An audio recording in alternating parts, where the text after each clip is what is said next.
नमस्कार, आप सबका यहाँ स्वागत है। जैसा कि आपको मालूम है,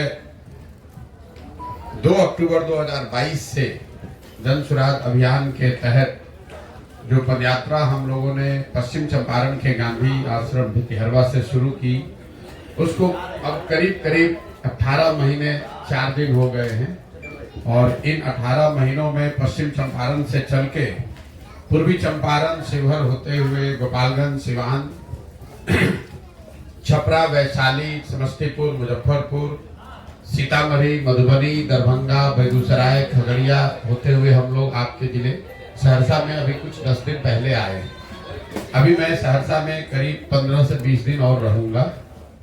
पदयात्रा का जो स्वरूप है आप देखते हैं, हम लोग का प्रयास होता है कि गांव-गांव जाएं और मैं और मेरे साथ जो पदयात्री हैं, तो प्रयास ये होगा कि कम से कम 90% गांवों में जरूर हम लोग व्यक्तिगत तौर पर वहां पहुंचकर लोगों से मिले, उनकी समस्याओं के बारे में जाने, उसका अध्ययन करें, उनको जन सुराज के बारे में बताएं। पदयात्रा के जो 3 मुख्य उद्देश्य हैं, वो पहला उद्देश्य ये है कि बिहार, मेरी अपनी जो 15-20 वर्ष की राजनीतिक सामाजिक समझ है, पहले संयुक्त राष्ट्र संघ में, फिर 10 वर्ष राजनीति के क्षेत्र में, मेरा जो अध्ययन है बिहार को लेकर या समझ है, उसके अनुसार बिहार की जो बदहाली, बर्बादी, गरीबी का कारण है, वो उसकी मूल वजह ये है कि यहाँ पर एक तरह से पिछले 30-40 वर्षों से राजनीतिक बंधुआ मजदूरी बन गई है। जैसे देश में पहले गुलामी होती थी, वैसे बिहार में राजनीतिक तौर पर लोगों की गुलामी हो गई है, चाहे वो जात के नाम पर हो, हिंदू मुसलमान के नाम पर हो, या भाजपा के डर से लालू और लालू जी के डर से भाजपा। तो ये जो समस्या है, हम लोग बात करते हैं कि बिहार में सड़क नहीं है, पढ़ाई नहीं है, रोजगार नहीं है, गरीबी है, पलायन नहीं, ये सारी बातें लोगों को पहले से पता है। हम लोग आकर एक दिन देखते हैं, नेता लोग आकर उस पर चर्चा कर सकता है, पत्रकार उस पर लिख सकता है, लेकिन जो लोग इस जीवन को जी रहे हैं, उनके लिए तो डेली का काम है। इसके बावजूद वो लोग फिर जाकर वोट उन विषयों को छोड़कर दूसरे विषय पर क्यों देते हैं? तो उसकी ये 4 वजह मुझे जो समझ में आई है कि लोग यहाँ पर अपनी समस्याओं से जूझते हैं, परेशान हैं, लेकिन जब वोट का वक्त आता है तो वोट यहाँ पर मुख्यतः 4 विषय पर लोग दे रहे हैं। पहला, अपनी जाति के आधार पे। दूसरा, जो जाति से बचा वो धर्म के आधार पर। ये मानना कि सिर्फ बिहार में हर व्यक्ति जाति पर वोट दे रहा है, ये भी बिल्कुल सिरे से इसको मैं खारिज करता हूँ। और इसका उदाहरण भी मैं हमेशा देता हूँ कि अगर हर व्यक्ति बिहार में जाति के नाम पर ही वोट दे रहा है, तो नरेंद्र मोदी जी को वोट बिहार में दे कौन रहा है? उनके जाति का तो बिहार में आदमी नहीं रहता है। तो ये दिखाता है कि हर व्यक्ति जाति के नाम पर वोट नहीं दे रहा है। जो व्यक्ति जाति के नाम पर वोट नहीं दे रहा है, वो हिंदू मुसलमान विचारधारा, राष्ट्रवाद के नाम पर वोट दे रहा है। लेकिन इन दोनों के बाद भी करीब करीब आधी बिहार की जनता 2 विषयों पर वोट कर रही है। वो है लालू जी के डर से भाजपा, जिसको आप कह सकते हैं विकल्प के अभाव में। भाजपा को दे नहीं सकता इसलिए लालू जी को दे रहा है, लालू जी को नहीं दे सकता इसलिए भाजपा को दे रहा है। इन चारों चीज को अगर आप जोड़ दें तो आपको बिहार में 2/3 से ज्यादा जो वोट पड़ता है, वो इन्हीं 4 वजहों से वोट पड़ रहा है। तो पदयात्रा का पहला उद्देश्य यही है कि गांव-गांव जाकर लोगों को ये बताया जाए कि आप चाहे जीवन भर अपनी समस्याओं के बारे में चर्चा कर लें, जब तक आप इनसे अलग हटकर अपने और अपने बच्चों के भविष्य के लिए वोट नहीं करेंगे, तब तक आपका भला होने वाला नहीं है। वोट आपको जिसको करना है कीजिए। इस पूरे पदयात्रा के दौरान मैं ये नहीं कह रहा हूं कि वोट किसको कीजिए, मैं ये कह रहा हूं कि आप वोट किस बात के लिए कीजिए। अगर आपको मोदी जी को वोट करना है, मोदी को करो, लालू को करना है, लालू को करो, लेकिन वोट अपने और अपने बच्चों के लिए करो। ये पदयात्रा का पहला उद्देश्य है, गांव-गांव जाकर बताना। दूसरा उद्देश्य ये है कि लोग जो मजबूरी में वोट कर रहे हैं, विकल्प के अभाव में, जिनको समझ है कि हमको जाति के आधार पर नहीं, धर्म के आधार पर नहीं वोट करना है, लेकिन उसके पास विकल्प नहीं है, तो वो विकल्प के अभाव में वोट न करना पड़े, इसके लिए लोगों को हम ये बता रहे हैं कि आप साथ में आइए और आप मिलकर एक नया दल बनाइए। कई लोगों को ये लगता है मेरे नजरिए से कि पहले नेताओं की, दलों की मदद करते थे, अब बिहार में ये क्या नया काम कर रहे हैं। तो मैं आपके जरिए से आपको और आपके दर्शकों को, बिहार की जनता को बताना चाह रहा हूं कि मैं नया काम कुछ नहीं कर रहा हूं। जो काम हम पहले कर रहे थे वही काम कर रहे हैं। पहले मैं नेताओं को, दलों को सुझाव देता था कि किस तरीके से अपने संगठन को, दल को व्यवस्थित कीजिए, कैसे आप किन मुद्दों को लेकर जनता के बीच में जाइए, कैसे प्रचार प्रसार कीजिए, कैसे चुनाव लड़िए, जीतिए।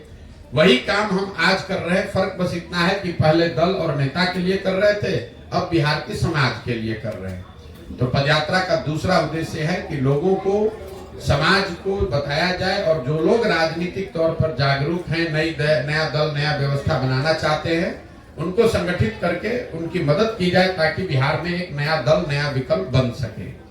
और तीसरा पदयात्रा का जो उद्देश्य है कि अगर लोग सही तरीके से वोट कर भी दें, सही लोग चुनकर आ भी जाएं, तो भी बिहार तब तक नहीं सुधरेगा जब तक बिहार को सुधारने का एक नजरिया, एक प्लान, सोचा समझा विजन ना हो।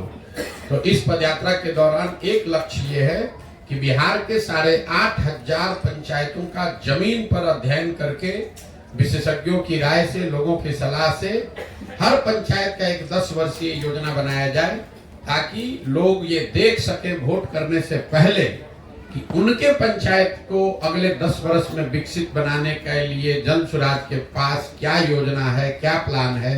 उस योजना को बनाकर पहले जारी करेंगे, लोग उसको देख पाएंगे, पढ़ पाएंगे, उनको ठीक लगेगा तो जुड़िए, ना ठीक लगे तो कोई बात नहीं है।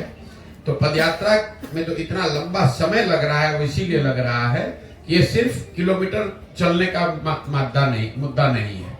ऐसा नहीं है कि मुझको इसको साल भर में करना है कि 2 साल में करना है, 3000 किलोमीटर चलना है कि 8000 किलोमीटर चलना है, कोई चीज निश्चित नहीं है। एक चीज निश्चित है कि बिहार के हर गांव, हर शहर, हर प्रखंड पंचायत तक पहुंचना है।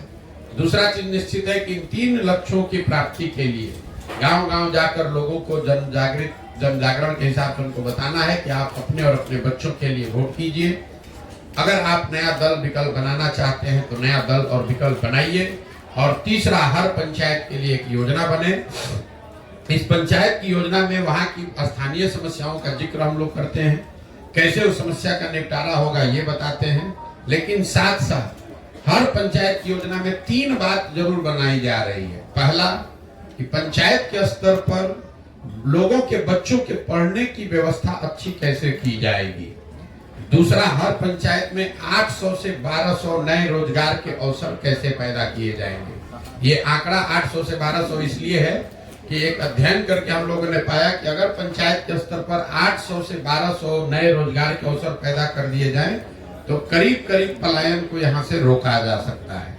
और तीसरा, हर पंचायत में जो खेती अभी हो रही है वो खेती जो खाने वाली खेती है, इसको कमाने वाली खेती में कैसे तब्दील किया जाए, कैसे लोगों को खेती से आमदनी हो। क्योंकि बिहार में आज जो खेती होती है ये खाने वाली खेती है। बोलचाल की भाषा में आपने सुना होगा, लोग कहते हैं कि अभी पंजाब से यहाँ लौट कर आए हैं खेती करने के लिए, कमाने के लिए लुधियाना जाएंगे, कोयम्बटूर जाएंगे। तो लोगों के दिमाग में जो खेती को लेकर नजरिया है कि खेती खाने का जरिया है, इससे अनाज पैदा करो ताकि अपना और अपने बाल बच्चे परिवार का पेट भरता रहे। कमाने के लिए लोग मजदूरी करने जाते हैं। तो ये योजना बनाने का प्रयास कि बिहार में जो खेती करने वाले लोग हैं उनके लिए खेती कमाने का जरिया कैसे हो, ये एक लक्ष्य है। इन 3 लक्ष्यों को लेकर अभी 18 महीने से चल रहे हैं, 1-1.5 साल और लग सकता है, लेकिन पूरी तरीके से दृढ़ संकल्पित हैं। इस काम को पूरे बिहार में करेंगे। करने के बाद लोगों को एक साथ संगठित करके नया दल बनाया जाएगा और उसके बाद आगे की यात्रा, आगे की जर्नी शुरू होगी। अब आपके जो सवाल हैं यात्रा के दौरान के मेरे अनुभव या दूसरे कोई भी आप सवाल करना चाहते हैं तो आप सवाल कर सकते हैं। बहुत बहुत धन्यवाद।